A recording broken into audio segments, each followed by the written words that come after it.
Evet, bu haftaki videomuzun konusu yaptığımız doğrular ve yanlışlar. Aradığınız her şey bu haftaki videoda. Drama, şefkat, korku, heyecan. Niye doğru yaptığımız şeyler de var ya, o kadar değil. Biz tam zamanlı macera perestler Başak ve Ömer. Teknede yaşamayı seviyoruz çünkü her sabah her şeyin mümkün olduğu yeni bir güne uyanıyoruz. Hayatımız her zaman aksiyon doluydu. Ama teknemiz İstanbul'u alıp 4 sene boyunca bu yolculuğa hazırlandıktan sonra bambaşka bir hayata geçiş yaptık. 2022'de Türkiye'den başladığımız yolculuğumuza Karayip Denizi'nde devam ediyoruz. Bizimle birlikte yeni yerler görmek, yeni maceralar yaşamak için kanalımıza abone olmayı ve videolarımızı beğenmeyi unutmayın. Yaptığımız yanlışlardan ilki. Dur. 10 tane. 10 tane yanlış sayacağız bu videoda değil mi? Bilmiyorum ne kadar sayabilirsek. Hayır canım 10 tane. Çünkü Daha mı fazla yanlışımız en var? önemsizden en önemliye gideceğiz ki herkes videoyu sonuna kadar seyretsin. Böyle Yani bir daha mı taktiğimiz çok var. yanlışımız var ki 10 tane? Bilmiyorum, istersen 5'te sınırlayalım. Bilmiyorum canım, ne kadar yanlışımız varsa sayıp dökelim. Hızlı sayamam, düşünerek sayarım. Bu arada böyle hatalarımız drama falan dediğimize bakmayın. Biz teknemizden çok memnunuz ve gerçekten hiçbir majör sıkıntı yaşamadık. Arma ile ilgili problemlerimiz var. Evet, olmuş da olabiliriz ama işte hayat bu yani. Biz bunu yaşamayı seçtik ve dünyanın en güzel yerlerini gezdik. 2 senedir yoldayız ve sürekli yol yapıyoruz bu arada. Yoldayız derken her sene neredeyse 5000 mile yakın yol yapıyoruz. Bu sene de yine en az bir 4000 mil yol yaptık. Bu tekne bu yollara bana mısın demiyor. Sert havalara giriyor çıkıyor. Ona rağmen çok iyiyiz ve dünyanın en güzel yerlerini dolaştırıyor bize. Çok mutlu zamanlar geçiriyoruz. Tabii mutsuz zamanlar da oluyor. Çünkü hayatın doğal akışı bu. Yani gözünüzü korkutmasın. Bundan bizimkinden çok daha büyük yanlışlar yapmış teknelerle, tekne sahipleriyle karşılaştık.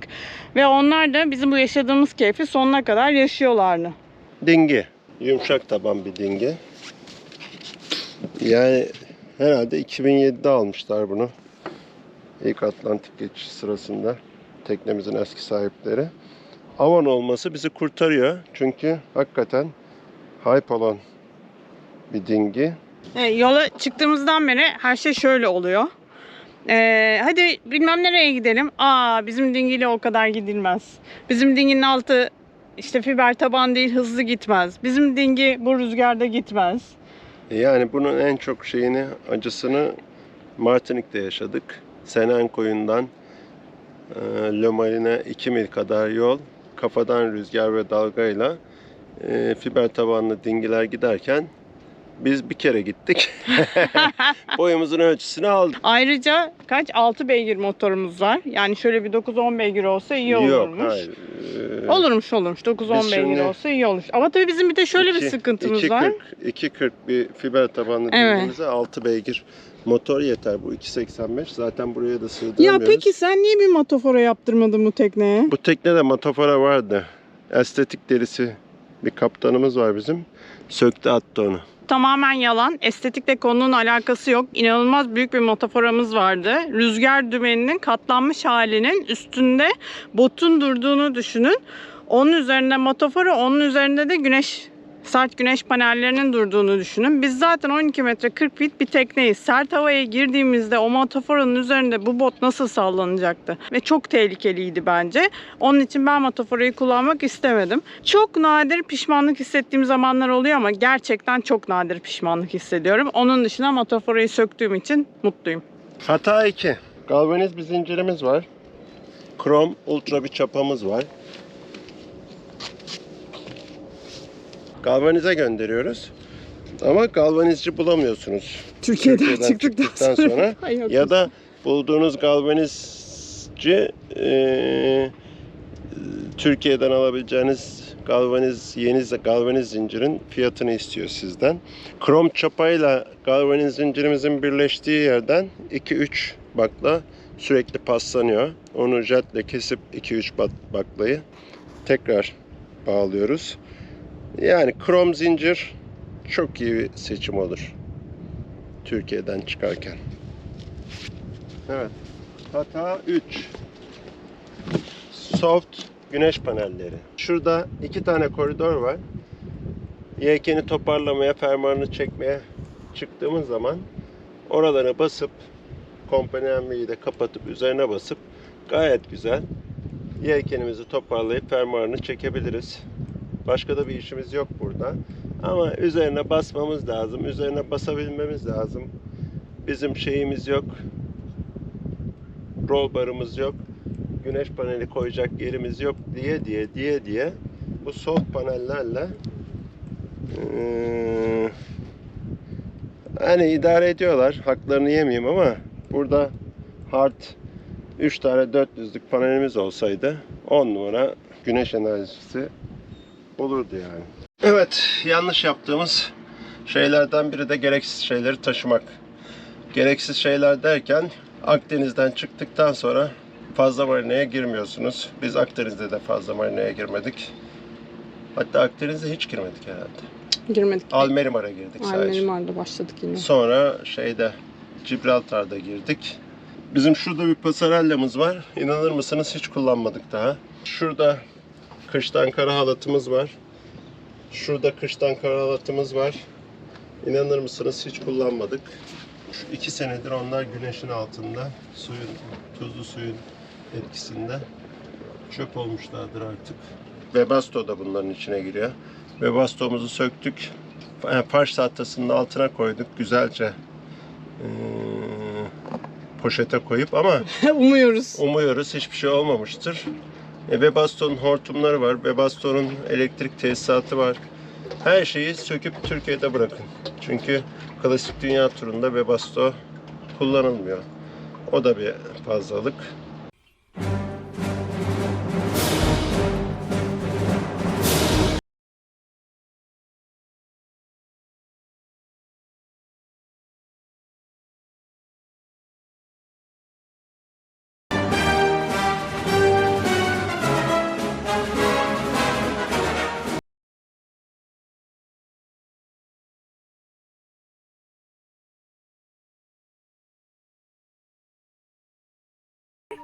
Tabii en büyük hacim ve ağırlık kaplayan fazlalığımız da çalışmayan jeneratörümüz. Türkiye'den çıkarken sağ olsun Güney Marin Engin arkadaşımız 4 kere söktü götürdü onu. Rektifiye diyorlar herhalde. Gömlek çaktırdı, rektifiye bilmem ne falan filan. 4 kere uğraştı ama bir türlü randıman alamadık biz onunla. Ve onu hala taşıyoruz. Trinidad'da kıyamadık bırakmaya ama barımızın altında bir hacim kaplıyor. Oraya yedek yelkenlerimizi koyabiliriz. Yedek yelkenlerimiz burada rutubetten etkileniyor olabilir. Oraya koyabiliriz daha kuru yer. Orayı değerlendirebiliriz. Bir de bir ağırlıktan kurtulacağız yani 60-70 kilo, belki 80 kilo bilmiyorum kaç kilo. Onunla da yollarımızı ayıracağız. Yani neymiş? Fazla ve işimize yaramayan her şeyi Türkiye'de bırakıyormuşuz. Ya da yolda tamir ettirmek mümkün değilmiş zaten yani o kadar. Yani yolda tamir ettirmek mümkün olsa bile yani çok zaman alıyor. Zaman ve maliyet. Çünkü Türkiye'deki gibi ustanın başında bekleyip hadi benim işim acil, hadi ben gidiyorum diyemiyorsun. Hatırlıyorsan Jennifer'lar jeneratörlerini 3 ay beklemişlerdi Grenada'da. Yani bir sezon geçirdiler Trinidad Tobago'da. Sonra Grenada'ya dönüp jeneratörlerini aldılar. Çok mutluydular. 3 ay sürdü. Onun için aman yolda tamir ettiririz, aman bunun parçasını yolda buluruz olayı yok arkadaşlar. Şimdi biz bu tekneyi alırken nelere baktık? İçinde elektronikleri var diye baktık. Elektronik derken bir iletişim için kullandıklarımız, bir de navigasyon elektroniklerini ikiye ayıracağım şimdi. İletişim için kullandıklarımızda biz tekneyi aldığımızda burada bir SSB telsizimiz vardı. SSB telsizinden hava durumunu alabilmek, internete bağlanabilmek için de bir tane Paktor modemimiz vardı.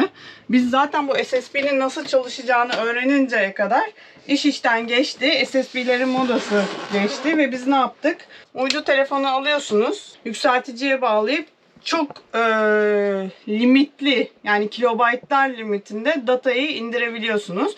Bu hava durumu uygulamalarındaki grip dosyalarını indirme imkanı sağlıyor. Ama yani biz PredictWind mi?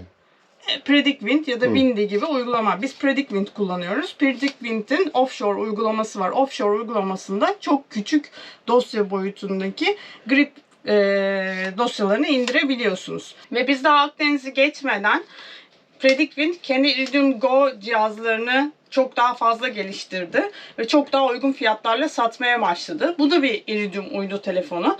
Aslında Predictwind de aynı altyapıyı kullanıyor. Ama günün sonunda maliyetleri çok daha azaldı. Ve Iridium Go'ya da aynı zamanda telefonla konuşma fonksiyonu geldi. Bu tabii cihaz olarak çok daha sağlam bir cihaz. Pili de daha uzun ömürlü. Ama günün sonunda eğer acil bir şey yoksa, sadece hava durumu için kullanacaksan tabii ki Iridium Go çok daha avantajlı. O da Bu iyi. arada Iridium Go bundan daha avantajlıydı. Ama ne geldi? Starlink geldi. Starlink'le beraber bütün tekneler Starlink cihazlarını, aslında Starlink'in karavan için olan versiyonlarını teknede kullanmaya başladılar. Bizim şu an maalesef size gösteremiyorum. Böyle bir sistemimiz yok, kurmadık. İyi ki kurmamışız. Neden? İyi ki kurmamışız. Neden? Çünkü birkaç ay önce Starlink Mini çıktı. Starlink'in karavan versiyonu 220 ile çalışıyor. Ya da tekneler bunu aldıklarında kendi sistemleri, DC sistemleri 12 ya da 24 voltsa ona uygun bir sistem içerisinde çalıştırmaya başlıyorlar ki çok enerji harcıyor. Ama Starlink Mini direkt 12 voltla çalışacak. Ve ayrıca Wi-Fi özelliği için bir aparatı var Starlink'in. Starlink Mini'de hiçbir aparat yok. Sadece anten, kompakt, sırt çantanıza sığabilecek bir antenle direkt Wi-Fi özelliği sağlıyor. Evet. Ama bu arada tabii bir de şöyle bir şey oldu. Garmin'de Ama ben ona bayılıyorum. O ömür boyu kullanırım ben onu. evet. Garmin InReach sistemini getirdi. InReach sistemi gene Iridium uygulamaları üzerinden çalışıyor. Ama aynı zamanda bir cebinize sığacak GPS, renkli ekranlı ve haritalı bir GPS. Onun dışında bir sürü navigasyon fonksiyonu, hava durumu indirme fonksiyonu ve mesajlaşma fonksiyonu sadece bu cihazda. Hem de bütün bu konuştuğumuz sistemlerle karşılaştırıldığında çok daha uygun fiyatlı. Starlink hariç. Ve tracking. Ve tracking özelliği de var. Yani ayda $25 bütün bu özellikleri kullanabiliyorsunuz ve mesajlaşabiliyorsunuz ama telefonla konuşamıyorsunuz. Yani aslında bizim belki de Akdeniz'den çıkıncaya kadar, Kanaryalara gidinceye kadar bir sistem almamamız gerekiyordu. Biz biraz hızlı davrandık. Biraz da ben teknede çok yalnız kalıyorum, çok yalnız başıma vakit geçiriyorum. Mutlaka bir uydu telefonum olsun diye düşündük güvenlik açısından. Ama yola çıkacaklar. Akdeniz'de sürekli cep telefonu ile iletişilebildiği için bizce en azından Kanaryalara kadar, ki Kanaryalarda her şeyi bulabiliyorsunuz, özellikle Gran Canaria'da, ya da getirtebiliyorsunuz çünkü orası İspanyol toprağı. Kanaryalara kadar hiçbir teknoloji yatırımı yapmasınlar. Bu aslında elektroniğin iletişim tarafı. Elektroniğin bir de navigasyon tarafı var. Bizim teknemizde ne var? Bir büyük chart plotter'ımız var. Haritalarımızın yüklü olduğu. Ayrıca onun replikası var. Şu an takılı değil. Burada bir AIS'imiz var. Simrad sisteminle. Gene bir Simrad otopilotumuz.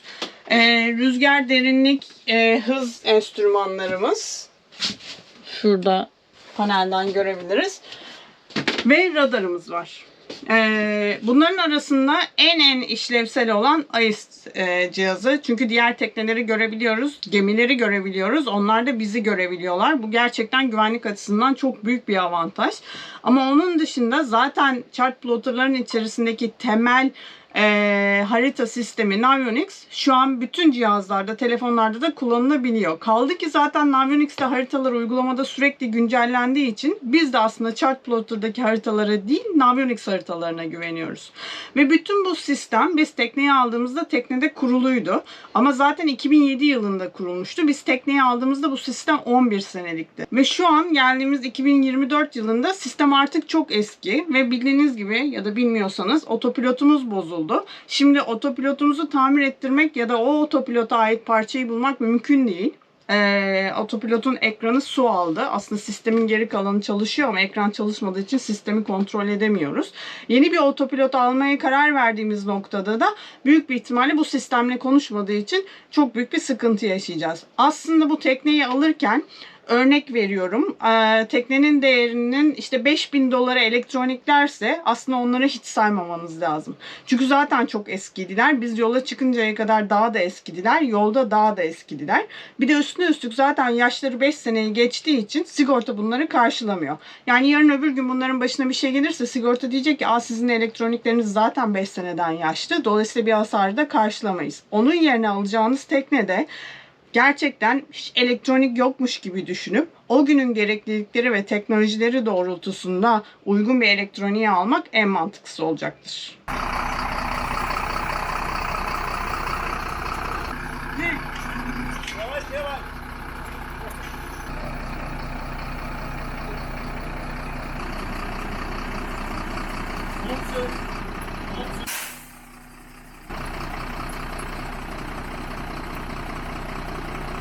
En büyük hatamız arma işini ucuza kaçarak hallettirmeye çalışmamız.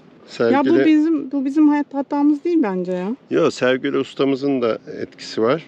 Dedi ki işte bu liftinler çok güzel. Bunları kullanalım. Tek yönlü liftin.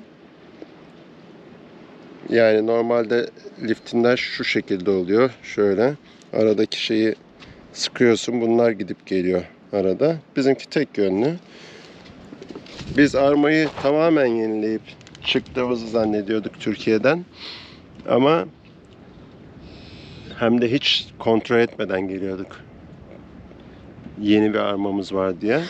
Bu arada bir şey söyleyeceğim. Galiba ben Atlantik'i geçerken de baş ıstralyanın bağlı olduğu mapa kilit kırılıymış. Videoya bakacağım tekrar. Bir baktım ama böyle çok kare kare gitme şansım olmadı. Hızlı bakacağım. Görürsen, Gerçekten büyük drama varmış. Şeyi.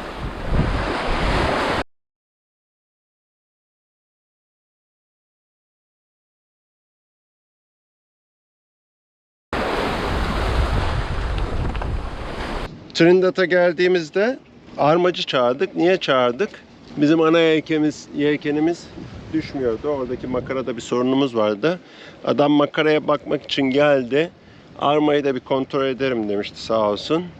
Ve çıkarken daha bu D1'in direkt bağlantısında 3 telin attığını fark etti. Armayla ilgili ilk sorunumuz bu makaralardan kaynaklandı. Bu makaralar direğin tepesinde şu şekilde duruyor. Sancak tarafından balançına, iskele tarafından olanda da ana yelken mandarı var. Bunların göbeklerindeki teflon bir açıdan yendiği için ya da daha doğrusu tamamen yendiği için açılı çalışmaya başlamış. Dolayısıyla buradaki açı genişlediği için ana yelken mandarımız direğin çeperiyle dışa veya böyle olduğu zaman da içe sıkışıyordu. 2 kere denizin ortasında direğe çıkıp ana yelken mandarını en tepeden kesmek zorunda kaldık.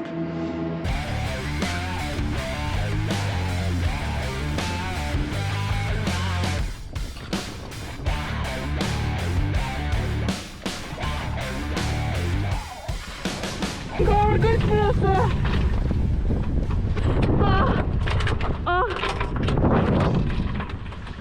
Ondan sonra Trinidad'a geldiğimizde bu makaraların işini çözsün diye, sorununu çözsün diye Chris'le anlaştık. Yani ben de yapabilirdim ama açıkçası bu direkte 2 tane ayrı yuvada duran makaraların içindeki mini çıkarıp mandar ve balançinayı düşürmeden tekrar takmak biraz beni aşar gibi geldi. Hem de direkt tepesinde bu şekilde çalışmak. Ama şimdi yaparım artık. Öğrendim çünkü. Bunları söktü Chris. Yeni teflondan makara yaptırdı bize aynı boy. Onlar var şimdi yukarıda. Bunların da göbeklerine teflon çaktırıp yedek olarak bize verdi. Sağ olsun. Direğe çıkan Chris metal yorgunluğu ile ilgili başka bir şey daha keşfetti. Bunlar tel terminallerinin girdiği yuvalar. Çeperi burası. Direğe şu şekilde monte ediyorsunuz. 4 tane perçinle. Bunlar 6 tane var bizde. 4 tanesinin efsafına uygun olmadığını, 2 tanesinin hatta ortadan kırılmış olduğunu söyledi. Bunlar da mesela şurada çatlak var. Kameraya çıkmayabilir ama bunların 4 tanesini değiştirdi. 2 tanesi kırıktı, 2 tanesi çatlaktı. Bu da metal yorgunluğuyla ilgili bir şey. Eğer bu alttaki ve üstteki parça birbirinden ayrılırsa, ki 2 tanesi öyleydi, sizin tel terminaliniz direkt direğin çeperine basacak. O zaman da direği böyle aşağı doğru aşındırmaya başlayacak. Direğin kırılmasına kadar gidecek. Bir sorunla karşılaşabilecektik. Sağ olsun Chris bunu da halletti. Türkiye'de biz bunlara hiç dikkat etmemiştik. Sökmemiştik bile bunları. Bunlara bir şey olmaz mantığıyla. Ne yapıyoruz o zaman? Üzerinde yük olan metal aksamlarımızı bu tel terminallerinin girdiği yuvalar gibi, balençina gibi, ana yelken mandarı gibi mandallarımızı taşıyan bu makaralarda da yük oluyor. Bunların göbekleri aşınabiliyor. Bunları her 6 ayda bir ya da her direğe çıktığımızda, direğe çıkmıyorsak bile 3 ayda bir, 6 ayda bir bunlar için özel çıkıp kontrol etmemiz lazım. Çünkü metal yoruluyor arkadaşlar. Ya bunların ömrü herhalde 5 seneyi geçmiyordur. Ya da 10 seneyi geçmiyordur. Kontrol edip çatlak, böyle paslanma, elektroliz olan parçalar gördüğümüzde değiştirmekte fayda var. Bunun bir örneği de baş istralyeyi tutan mapamız. Onu da göstereceğiz şimdi. Onu da söküversin o zaman. Şeylerin değişmesi. Yeah, tabii. With the age of it, it's normal with the age. This is a weak point. Here, they're gonna all the load. So here is where it normally cracks when it gets old. Yine başımıza gelen. Benim aklıma geldi zaten. Şu halimize bak, yeni yaptırdığımız şeyler tek tek tek tek atıyor.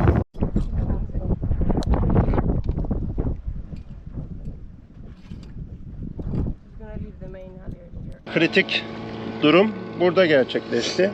Şu parçamızın buradaki çeperi tamamen kırılmış ve ayrılmıştı. Sadece şu çeperi tutuyordu. Yani Atlantik geçerken de bu böyleymiş. Orada olduğunu zannediyorum. Çünkü Atlantik geçmeden önce bir sürü insan çıktı tekneye. Ekber Levent bile geldi. İkiz yelkenlerimizi nasıl kuracağımızı gösterdi bize. Zannetmiyorum bizim o kadar atlayacağımızı. Muhtemelen Atlantik'i geçerken kırıldı o ve öyle de geçtin. Sonra Trinidad'a kadar da öyle geldik. Yani Chris D1'deki 3 tel atmayı, sonra da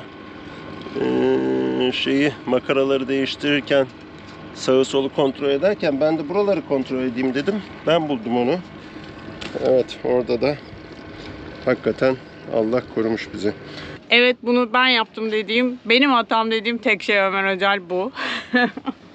Ve bence teknenin en büyük ikinci hatası. Kıça bir duş yapmak. Burada bir duş yoktu. Bu duşu ben yaptırdım. Yani bayağı bildiğiniz burayı kestirdim. Sonra da bu hem sıcak su hem de soğuk su bağlantısı olan, fantazilerime doymayayım, duşu buraya ben taktırdım. Ve bu gördüğünüz açıklık direkt teknenin içine giriyor. Yani kendi kendine su alıyor zaten. Biz şimdilik bunu bantlayarak idare ediyoruz ama başka bir sıkıntı olsa ve tekne su alsa, yani tekne su seviyesinin altına inse, burası direkt şakır şakır şakır içeriye akacak bir su.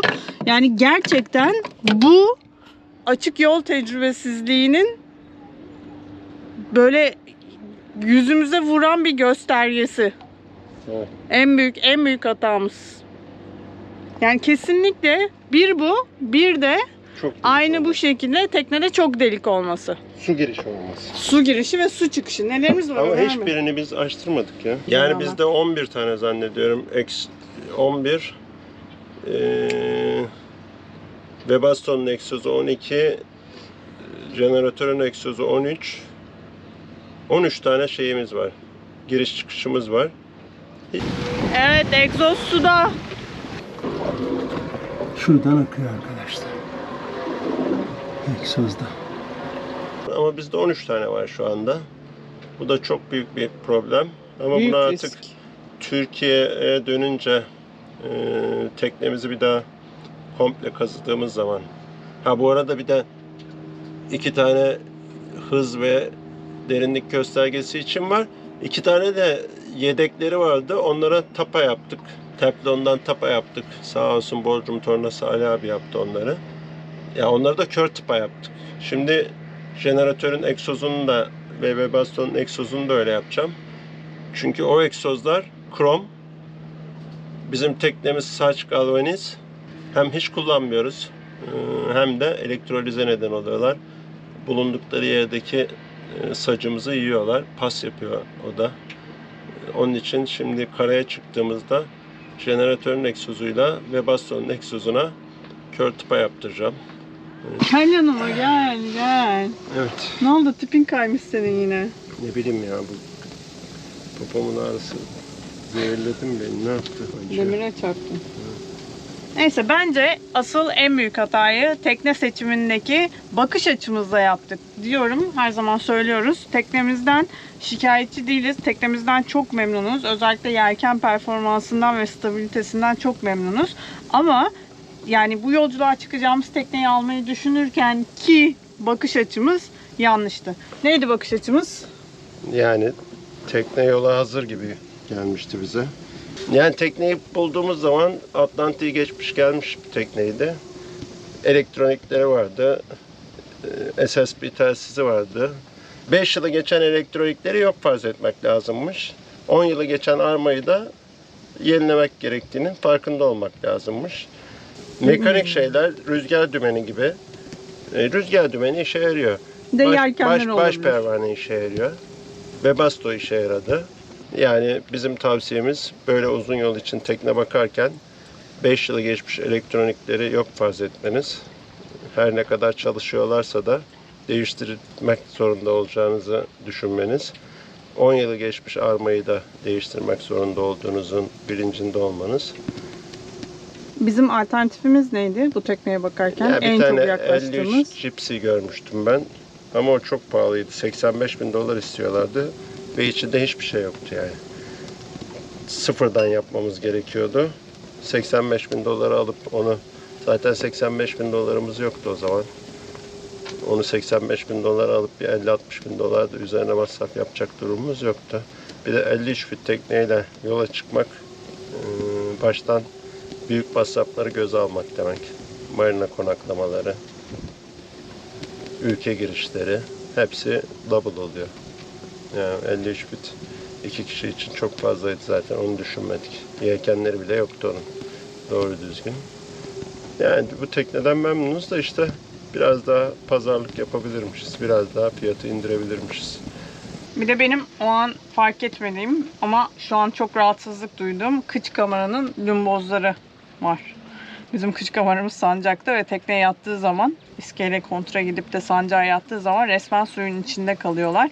Ve çok tedirgin edici bir his. Orada 2 tane sadece böyle kıstırmaçla kapanmış lümbozun suyun içinde gidiyor olması bayağı rahatsız edici. Şimdiki bakış açım olsaydı açık denizde seyir yapmaya kesinlikle su hattının altında lümbozu olan bir tekne tercih etmezdim. Ama modern teknelerin çoğunda var artık bayağı.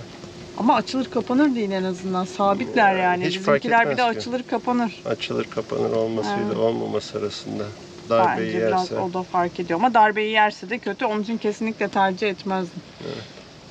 Var mı başka bir şey? Yok başka bir şey yok. Güzel bir video oldu. Evet sayende yine. Hı? Hadi.